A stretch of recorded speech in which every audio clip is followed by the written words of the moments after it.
This is the Whole Care Network.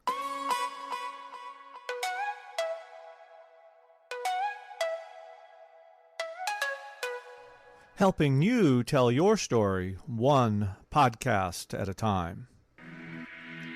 Content presented in the following podcast is for information purposes only. Views and opinions expressed in this podcast are solely those of the host and guest and may not represent the views and opinions of the Whole Care Network. Always consult with your physician for any medical advice, and always consult with your attorney for any legal advice. And thank you for listening to the Whole Care Network.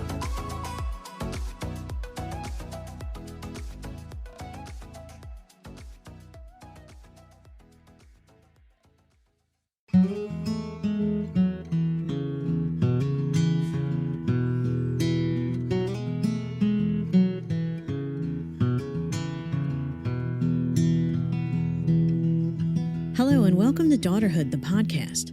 I am your host, Roseanne Corcoran, Daughterhood Circle Leader and Primary Caregiver. Daughterhood is the creation of Ann Tumlinson, who has worked on the front lines in the healthcare field for many years and has seen the multitude of challenges caregivers face. Our mission is to support and build confidence in women who are managing their parents' care. Daughterhood is what happens when we put our lives on hold to take care of our parents. We recognize this care is too much for one person to handle alone. We want to help you see your efforts are not only good enough, they are actually heroic. Our podcast goal is to bring you some insight into navigating the healthcare system, provide resources for you as a caregiver as well as for you as a person, and help you know that you don't have to endure this on your own. Join me in Daughterhood.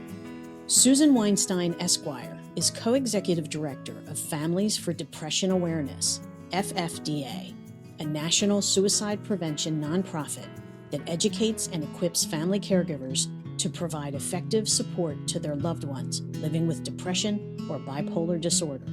She oversees development and delivery of FFDA's programs and publications, hosts national webinars and live stream broadcasts, interviews experts, and facilitates on-site and remote workshops about stress, depression, suicide prevention, and wellness.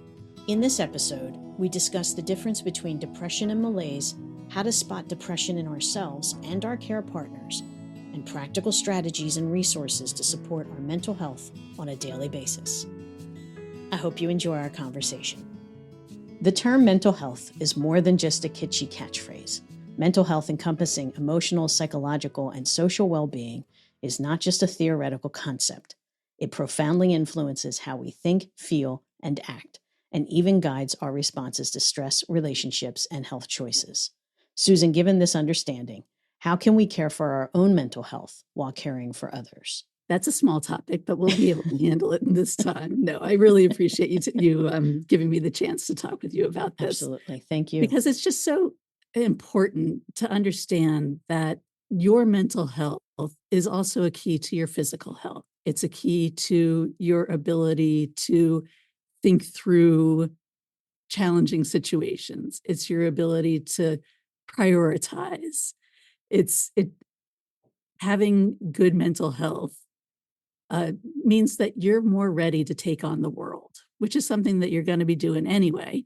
So it's really beneficial to you to have an idea of the kinds of things that make you feel well, and also the kinds of things that make you not feel well, so that you can figure out ways to feel well after those things. Well, and it's tough because, as caregivers, we're in charge of everything. That is true. I don't like it when people say you need to take care of yourself so you can take care of others. Right. You need to take care of yourself because you need to take care of yourself. Exactly. If you're taking care of yourself, you'll have more capacity to take care of others. You'll have more patience. You'll have more perspective, and you'll just be able to handle the adversities that come up better. So I do believe that you can't pour from an empty cup, but you're pouring for yourself and others. Right. Because we're part of this. Our lives we still have lives while we're caring. Our lives have changed significantly, but we're still part of that equation. Yeah, and I think that's a fascinating thing, because so often we get so consumed by all of the demands on us, by all of the things for which we feel responsible, for all of the things for which we probably are responsible. And so sometimes it's hard to see through that, and also to understand that, your responsibility is also to yourself. And that means that you need to find time. And everyone who hears this is going to say, yeah, but there's no more time.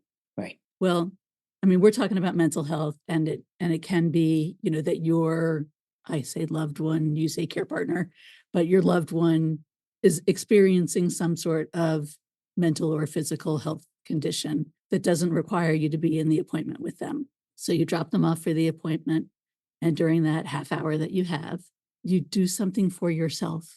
You take a walk around the neighborhood. You go and you get a smoothie or a cup of coffee or whatever it is that makes you feel, a little bit calmer, a little bit more in control.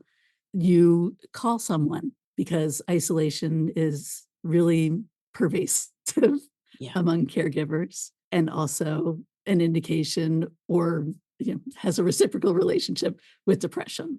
And so, if you can make a connection, if go browse in a bookstore, whatever it is that can make you feel a little lighter for that time when you don't have your person with you, let's take advantage of those kinds of opportunities. You're in the shower, be a little mindful about it, not in the sense of, okay, I washed my hair, now it's time to do my face. Not that kind of mindful, but take a moment, feel the water on your skin, smell the body wash that you're using, be in the moment, and just take advantage of that time. I loved it once when someone described the ability to do mindfulness when you were washing dishes. Because again, it's the same kind of thing. You feel the bubbles, you smell what are the things that you can see, smell, taste, hear, feel, in that moment, and just sort of take yourself out of all of the other things that are whirring through your mind. Just give yourself a moment to reset. Right. So I think we can steal these little moments. We can also, try and schedule it in that, either every day or every other day, or, Monday, Wednesday, Friday, we take a half an hour and we do this, or more time or less time, whatever it is that we're just able to consciously do something that makes us feel better than we do otherwise, or is a relief from what we're doing otherwise. It's just a break from what we're doing otherwise. And we're recognizing that this is time for us. Now, I say, make conscious effort, schedule it, whatever. You're not always going to be able to do it. No. So the thing that you need to remember and repeat to yourself, probably often, is you're doing the best you can. Be forgiving with yourself. Be compassionate with yourself. You're a person that if someone else told you that they were doing the same things that you're doing, you'd be like, wow, you're really carrying a lot. Are you getting any support around that? And you'd want to help them too, because that's the kind of person you are. Right. But understand that, if you were talking to a mirror, you would be saying that to yourself. And so extend yourself the same kindness that you would to somebody else. It's a start. I mean, it's a start, and it's something that you have to work on every day or 3 times a week. something to give yourself something back. Give yourself something back. Yeah. I agree with that. And I also think that, you may try doing something every other day and it doesn't work out. Okay, let's try something different. Let's try that once a week, and let's think of something else that is workable or more rewarding, or, more of a relief for us for some other times during the week. What works for you in one situation may not work for you in another situation, probably won't in a lot of situations. And, different people need different things at different times. Yeah. And understand that, you're allowed to try different things. You're probably encouraged to try different things, because you never know. Right. Because you never know what will work for you at any given time. So if somebody says to you, oh, I just tried doing this thing, or, I took a break and I went outside and I watched the clouds for 15 minutes. Really? You took the time to do that? And then you think about it like, okay, well, then I'm breathing fresh air. I'm distracting myself. I'm being creative because I'm like, oh, what does that look like? I'm appreciating nature, and you're just, you're taking a break from the other stuff that you're doing. So, I mean, even something like that, even if it's not 15 minutes. Right. Whatever you can spare, and whatever gives you that recharge. Well, you mentioned something, and I was wondering, how do you tell the difference between depression and malaise? Okay, so it's hard. It's hard to distinguish between some of these. I mean, we work a lot with teens, and the big question is, what's the difference between teen angst and depression? That's the same kind of theory. So the idea is that depression is some number of symptoms that usually involve isolating yourself, having a down, angry, irritable kind of mood, having sustained those kinds of baseline differences for you for at least 2 weeks. Now, we'll also look at things like, is your eating pattern the same? Is your sleeping pattern the same? I mean, I'm not going to say, are you eating enough? Right. Yeah. Because we're really looking for changes from baseline. What's your body telling you? Are you experiencing aches and pains that you can't explain otherwise? And so with something like malaise, I think that it's probably not all the time for 2 whole weeks. There are probably some times where there's a break from that. But, also, if you're concerned, talk to a doctor. Your primary care provider should know about these kinds of things. Yeah. Most prescriptions for antidepressants are written by primary care providers, but just because you are depressed doesn't mean you need medication. Mhm. It might mean that you would really benefit from therapy, but you don't have to be diagnosed with something to benefit from therapy. Mhm. Talking with a counselor can help you get through some hard times, can help you figure out new strategies for dealing with your challenges. So not all depression needs, immediate strong intervention, Okay. but it does need to be recognized so that we can be alert for other changes and for how long it's going on and how it's impacting your life. I mean, that's the other thing about depression is that it really affects, I mean, as you said at the outset, it affects the way you think. Yeah. It affects your, intellectual processing abilities. Yeah. We came up with a shorthand for it. It affects reasoning, organization, attention, and memory, just so that people understand the scope of how depression can affect your thinking. Making choices in the grocery store when you're depressed, it can be paralyzing, so that you just walk out without getting anything because there's too many choices. I can't decide. Yep. So there are just all kinds of ways with depression. It's also going to affect your functionality. If you're not living through your life functions, or it just becomes too hard, if you're not motivating to get out of bed or tend to your personal hygiene, Mhm. there are a whole lot of clues about what is depression. But I really want to underscore that if you have concerns about yourself or someone else, don't just sit on them. If it's been going on for 2 weeks, don't just sit on it. It's kind of hard. I mean, listen, everything that you just said is spot on, but I feel like a lot of times caregivers, this is how we feel. We're pushing ourselves. Okay, we're getting out of bed because we have to care for the person down the hall, or we have to drive over to see them, or whatever. However, we care for our care partners, so we can't stay in bed. So we're getting out of bed to do that, but we're dragging ourselves out of bed, Yeah. and we're not joyful, and we're not, let me get something to eat. Who cares? All of those things come into play. And I don't know how you parse that out, because is that depression? Is that grief? Is that, I don't know how I'm going to continue doing this? Like how, and then trying to get to the doctor on top of all of this. And then you get in there, and as women, we know this, right? You get patted on the head. and said, well, maybe it's your hormones, or maybe you're depressed. Here, take this pill and go on your way. Like, so it's very, and I don't mean to be flippant. That's real life. That's what happens when we go in there. So let me just start with this. I think telehealth can be a real benefit because it's a lot easier to fit in an appointment when you don't have to drive to it. Totally. You don't have to see a primary care provider or a medical doctor. You can talk to a mental health person, and there are a lot of different kinds of mental health people. You have your licensed clinical social workers, you have your marriage and family therapists, you have your counselors of various kinds. But, something that you can just start with is, for example, on our website at familyaware.org, we have a mood test. Okay. Or depression and bipolar disorder test. It's the same thing that you would get in your doctor's office.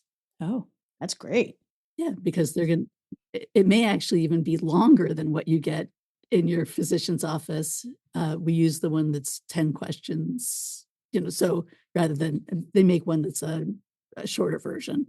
Mm-hmm. But actually, I think that there are now laws that require them to do depression screenings. That doesn't mean that they're going to process them well, that they're going to respond to them well, but it is part of what they're supposed to be doing.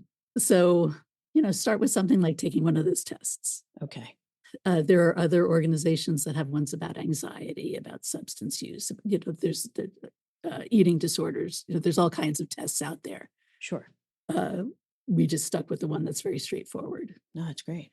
Actually, one other thing that we have on our website is the perceived stress scale. And that's a little quiz that you take, and then it tells you what your stress levels are. And that's not enough for you to know, because we also tell you some things that maybe you can do to make it a little bit lower. So it's helpful in the sense of, like, if you take it 1 month and then the next month and you see the changes in your score, but also that you get a reminder of the kinds of things that you can do that can help you manage your stress. That's fantastic, Susan. Yeah, we're really pleased with it. Yeah. So again, familyaware.org. Yep. I think that there are lots of things out there that can help you kind of distinguish what it is that you're dealing with. Mm-hmm. And I know for a lot of people, it's not easy to find a provider. It's not easy to get an appointment. There are a whole lot of things that aren't easy. But I think that you need to remind yourself that you're a priority, and that, maybe instead of taking a walk one day, you're able to get to the doctor, that you time it so that you can do that. You make compromises because you understand that that's what you need to do to get through. Yeah.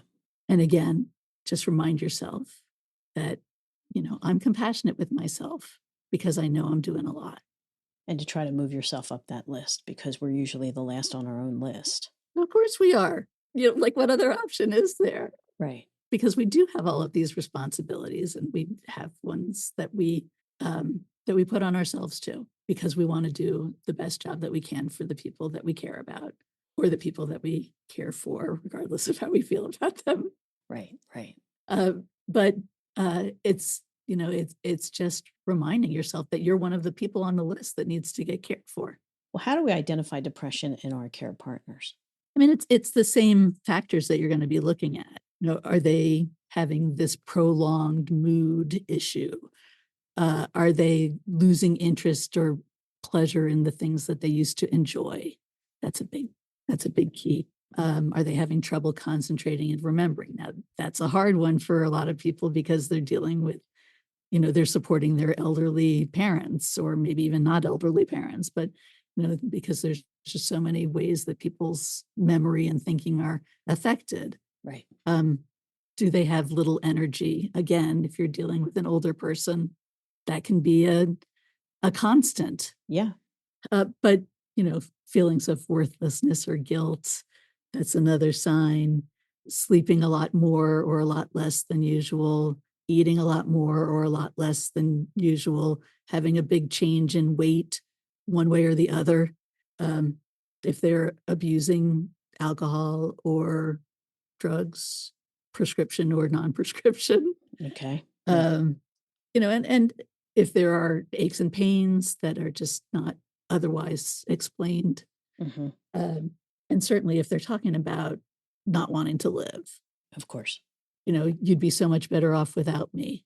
I'm not going to need this much longer. Why don't you take this thing that I used to really treasure? Right. And just again, we're talking about a change from baseline. So if their baseline is that they're naturally grouchy, Right. Right. that's not the thing you're going to measure. Gotcha. You got to look at some of the other potential symptoms or signs. Okay. Right. And you know your person best, and yeah, I got you. Exactly. And so what we're looking for are changes that affect their ability to function in life. Okay. Now there's something called the self-care wheel, to look at the grand scheme of things, of what can help me and what am I supposed to concentrate on. The self-care wheel kind of pinpoints that. Tell me about that. Yeah. So the self-care wheel, and let me give credit right off the bat. Yeah. It comes from somebody, the one that I use comes from someone named Olga Phoenix, like Phoenix Rising. So olgaphoenix.com, you can find and you can download your own. But what it reminds us is that each of us has several dimensions to our being. Like, we're not just one thing. We have a physical, we have a personal, we have a spiritual, we have an emotional, we have a psychological, and we have a professional side to us. And each of those can benefit from some nurturing.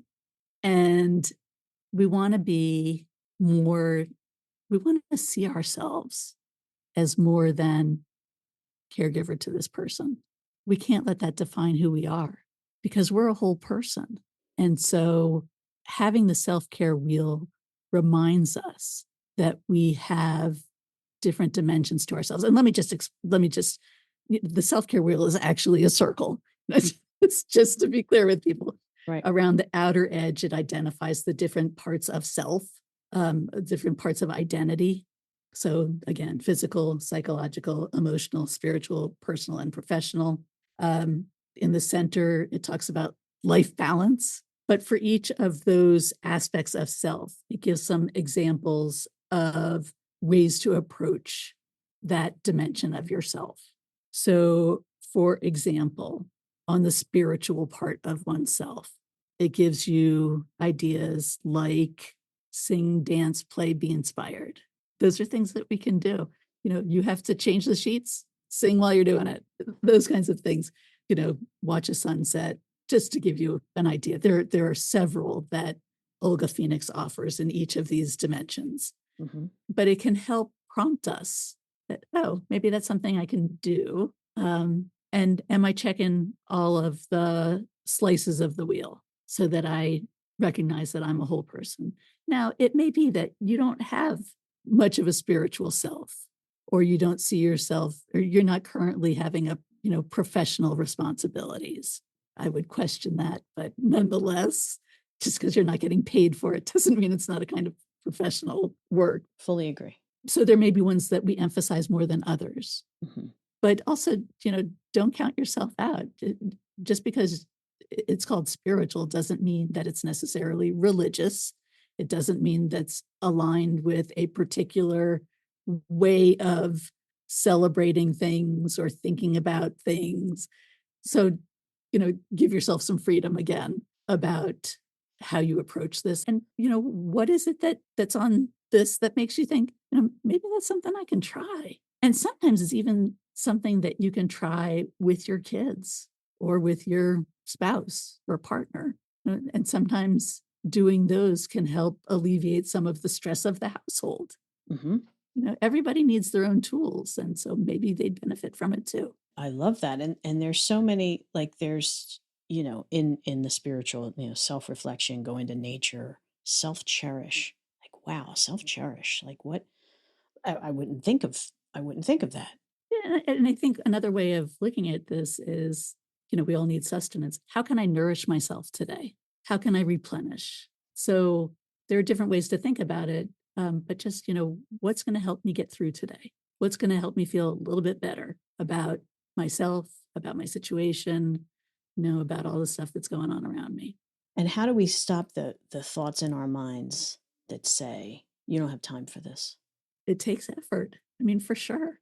But don't think of it as if I do this, I'm being selfish. No, when you do this, you're being self-full. So look at it a little differently. You're not going to sustain yourself with what you're doing. So how can you do something for yourself? Yeah, you don't have time for it, but let's find the time. Let's find the time when, you're in the shower and can just take a few minutes to let your mind wander. Let's, when we're walking to the car, let's safely stop and run a senses check. What do I see? What do I hear? What do I feel? What do I taste? What do I smell? But, just take yourself out of your thoughts for a moment and put your feet in the grass for 5 minutes or on the sand or wherever you are, just make a connection with something outside of yourself. And it's so easy for me to sit here and say it. And it's so hard to practice it sometimes. Put up reminders, put up a Post-it note on the refrigerator, on the bathroom mirror, whatever it is, so that you can get a prompt that says, you know what, let me take 3 minutes right now and do some deep breaths. Let me think about a color that nourishes me. For me, I grew up in South Florida, driving to the Keys. When you're driving in the Florida Keys, you have water on both sides of you and it's very shallow and it's this beautiful, like pale turquoise. Mhm. That is my color. That is the color that makes me feel calm, that makes me feel good, that kind of gives me a reset. So I visualize that I'm in a room with that color and I'm breathing it in and I can feel it going through me and I can feel it relaxing me and I can feel it making me feel better. Now, you can also do the thing to couple with that where you breathe out the color that makes you feel angry, stressed, distressed, whatever it is. So, maybe it's a fiery red, maybe it's a brown, maybe there are all kinds of colors that can make you not feel great. Breathe it out, get rid of it. And, and it just goes out of the room and you're left with that beautiful calming color. This is something that you can do in 3 to 5 minutes and it'll make a big difference. It can make a big difference. Want more daughterhood? We are more than the podcast. We are a community that offers free, nationwide, virtual support groups we call circles. These circles allow you to connect, learn, and support one another through your caregiving journey.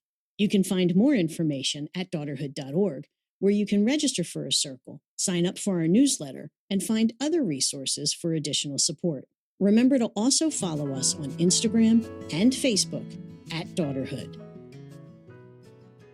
I think sometimes it comes back to the stories that we tell ourselves, where we think, well, that's not going to help me. I tried that before and it didn't help me.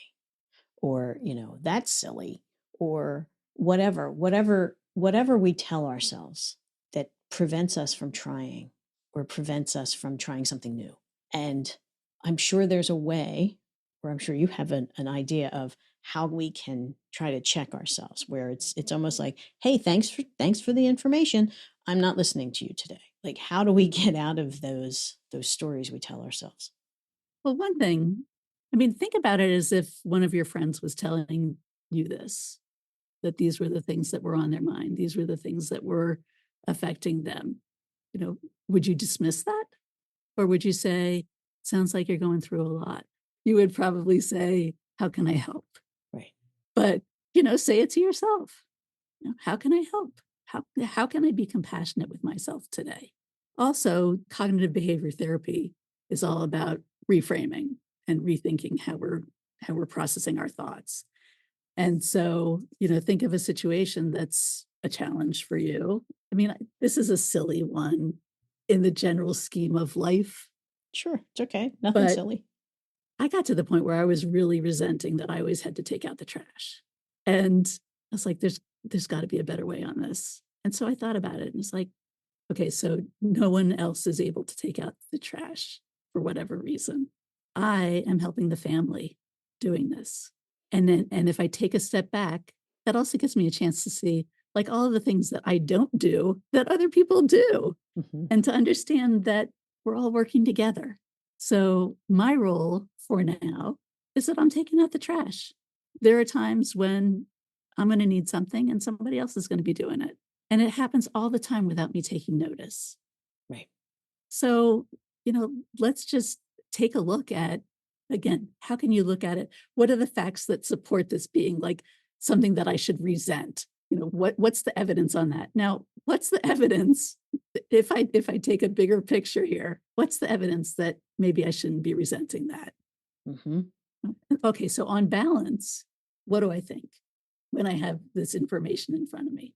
Is there another way that I can approach this? Is there another perspective that maybe can make me feel better about it? And the answer for me was yes on that particular thing. So trying to take a different perspective, a more maybe bird's eye view, so that you get a bigger sense of all the factors that are coming into play. And I also go back to the thing: if somebody told you this about themselves, what would you say to them? I mean, Yeah. Unfortunately, a lot of people would answer, "Oh, you think that's rough? Let me tell you what's going on with me." Yeah. Right. You want to But hear something? Yeah. Yeah. but actually, that can help you with your perspective too. Like, oh, maybe it's not so bad. Mm-hmm. Mm-hmm. Well, it's tough too when you're dealing with other people. Like we hear it all the time in our daughterhood circles about siblings and the interaction or lack of interaction or involvement and all of that. And it's hard when you're in that to try to separate out and be, all right, well, I'll just concentrate on what I'm doing. It's hard because it totally affects you because you're like, wait, we're blood here. We're supposed to be on the same team and working towards the same goal, and that's not happening. And it really plays with your mind. Oh, it sure does. I think one of the things that you need to remember is that different people have different strengths and capabilities.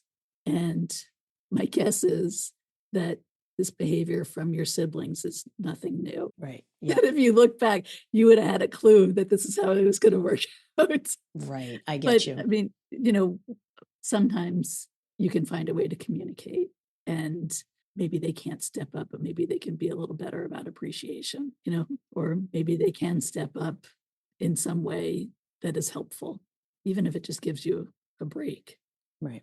Sometimes we can't communicate with our siblings, and that's just where we are. So what can we do without them that we can still feel good about what we're doing and not obsess over the lack of support that you're getting from other people? Right. Okay, so I'm not getting support from people I know. Can I take a half hour and join one of these online support groups and see how other people are getting through it? And maybe even there'll be someone that I can offer a suggestion for of something that works for me, and then be reminded of other things. There are a whole lot of communities out there, and a lot is online. I mean, one of our favorite organizations is Courage to Caregivers, and they have support for people who are caring for someone with a mental health condition. And they used to be a local to them organization in Ohio. But when COVID came around, they were able to expand nationwide with, Zoom support groups. I think it's incredible. Yep. There are some of the mental health organizations that have support groups for people who are living with that mental health condition. Right. They have family and friends group that meets at the same time in a different room. And so if your loved one is getting support, then you can get support at the same time. And it's not the same thing for both of you. And it's a break from each other, which sometimes that hour is enough to reset us for a few days. So I would say just really look for ways that you can get support. And you're not going to necessarily get what you want from your family, but are there friends that you can have some mutual support with? Right. Are there some friends who it would be really beneficial that both of you take a break and meet for coffee? Are you maintaining social connections at all? Because that's one of the things that can feed into depression, is that isolation. Mm-hmm. Online communities, meet a friend, go to the library and see who's there. Whatever it is that can make you feel like you're not alone in this, take advantage of those opportunities. Fully agree. Daughterhood did the same thing during the pandemic. We used to be in person. We switched to online. The convenience of being able to meet with people all over the country is fantastic. I mean, it's just, you do see that you're not alone. And since the pandemic, it's so hard to find an appointment, get in with somebody. And the fact that you can now do that online, both with therapists and with mental health specific groups, I think is life-saving. And I've not explored what's out there for others. Yeah, no, because sure. because I'm in my lane. But Yeah. I would be incredibly surprised if there were not groups that were for caregivers of whatever kind of person you're dealing with and whatever they're dealing with. Yep. So I think it's worth checking around, asking others. Sometimes doctors' offices are helpful. Yeah. Not always. I mean, sometimes it's beyond their scope. Yeah. But I think finding a community can be really helpful. Agreed. And I really appreciate people who do that. The people who are the conveners and the supporters. It's not a skill that I have. And so I really appreciate it in others, which is why I'm happy to plug other organizations because they're doing things that's just not my thing. Yeah. Yeah. It's really important to be able to connect with other people because inevitably, in our circles anyway, I always hear, I thought it was just me. Or it's so nice to know that other people feel like this because you do feel so isolated when you're caregiving. Doesn't it boggle the mind, though, that in this world that we think they're the only one dealing with something?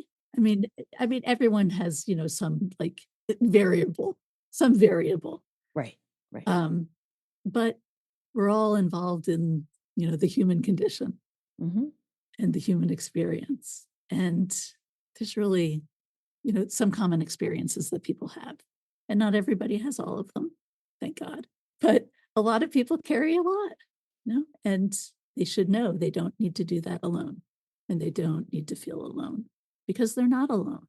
There are always people who will listen, support. Sometimes that's all you need is someone to listen to you because you need to unburden somehow. But I think it's fear also. It's fear of, I don't want to be judged. I don't want to say, quote, the wrong thing because, we're in this world now where everything we see is a positive online. Not everything, but, and you're sitting there looking at this thinking, I'm not any of those things.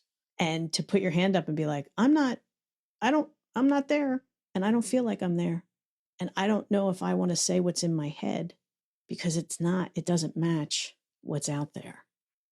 Start off with someone who's safe for you. Yeah, absolutely. Is there one person? This is not something that you necessarily put, full blast on Facebook.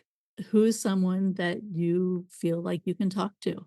And that's your start because maybe they have resources or, maybe they have another friend that you don't know that you guys can meet. And then you have someone else to talk to. Yeah. So, not everything needs to be done all at once. Small steps make a difference.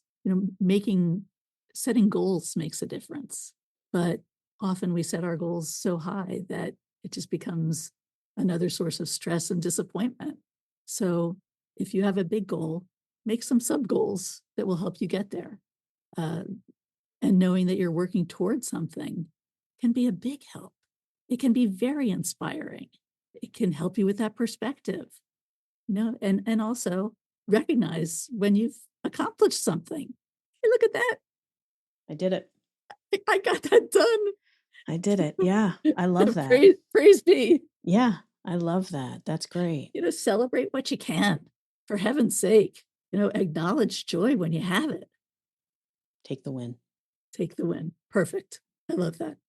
So you have any final words for a caregiver that may be listening and thinking, okay, I want to try this, or I can't even think about trying this, or like you can and you will and you can do this? What was it?